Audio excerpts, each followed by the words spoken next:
السلام عليكم ورحمة الله وبركاته. مرحبا بكم في قناتكم إسام سبورتس. يونس معكم اليوم في تقرير عاجل ومهم جدا عن المنتخب الوطني المغربي. في الساعات والأيام الأخيرة الجدل مشتعل. هل محمد وهبي هو الناخب الجديد فعلا؟ هل انتهت حقبة وليد الركراكي قبل كأس العالم 2026؟ الجامعة تنفي، لكن المصادر تقول غير ذلك. ننقل لكم الصورة كاملة بأمانة ووضوح، بعيدا عن الإثارة الزائدة. نبدأ كالعادة بالصلاة على النبي صلى الله عليه وسلم. اللهم صل وسلم على سيدنا محمد. أبرز ملف الساعة: مستقبل الناخب الوطني. بعد تسريبات قوية جدا، جريدة المنتخب ومواقع أخرى فوت ميركاتو وغيرها أكدت أن محمد وهبي بطل كأس العالم مع المنتخب تحت 20 سنة هو المرشح الأبرز لخلافة وليد الركراكي. حظوظه مرتفعة جدا مقارنة بالأسماء الأخرى. لكن الجامعة الملكية لكرة القدم تدخلت بسرعة وأصدرت بلاغا رسميا آخر واحد يوم 26 أو 27 فبراير تنفي فيه بشكل قاطع تعيين أي مدرب جديد، وأكدت أنها ستعلن أي مستجد في الوقت المناسب. ملاحظة مهمة: البلاغ ما ذكرش اسم وهبي صراحة، فقط نفى تعيين مدرب جديد. هذا النفي فتح الباب للتأويلات من جديد، لأن هذا السيناريو تسريب نفي إعلان حصل قبل كده في ملفات سابقة.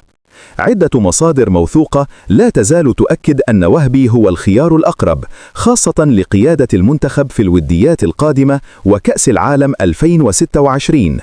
سؤال كبير يطرح نفسه: لماذا لم يختر طارق سكتيوي رغم أنه كان ضمن المرشحين وقوي جدا ورفض عروضا عربية كبيرة انتظارا للمنتخب الأول؟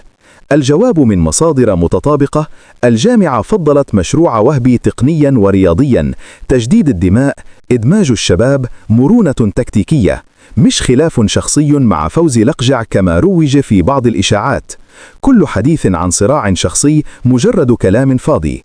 في سياق متصل، تصريح وحيد خليلوزيتش الأخير لأون تايم سبورتس أعاد فتح ملف قديم: محاولة فرض لاعبين في قائمة مونديال 2022. لكن الواقع يظهر أن الركراكي حاول إصلاح الأمور مع زياش ومزراوي قبل المونديال، والجماهير كانت تطالب بعودتهم بقوة. تدخل المسؤولين أحيانا يكون لحماية التوازن، وهذا شيء عادي في كثير من الاتحادات. نرجع لمحمد وهبي. لماذا هو المفضل؟ شخصية هادئة، متواضعة، ذكي مهنيا، متخصص في تطوير الشباب، برز ذلك بوضوح في مونديال تحت 20.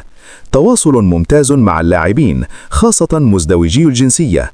اهتمام كبير بالجانب الذهني، اللاعبون ظهروا بشخصية قوية وانضباط عال. مرونة تكتيكية، لا خطة ثابتة، يقرأ المباراة ويعدل أثناء اللعب. عقلية جماعية زائد انضباط دفاعي زائد تحولات سريعة.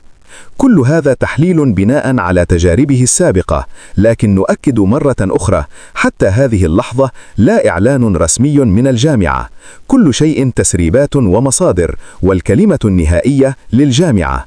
أما وليد الركراكي موجود حاليا في فرنسا، ومن المتوقع ظهوره في برنامج تلفزيوني قريبا قد يتحدث فيه عن تجربته.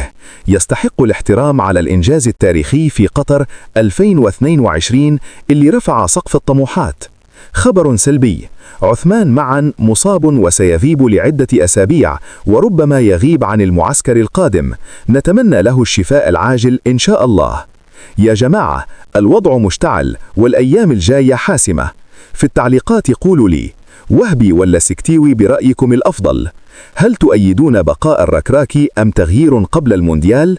لا تنسوا اللايك والاشتراك وتفعيل الجرس عشان يوصلكم كل جديد فورا.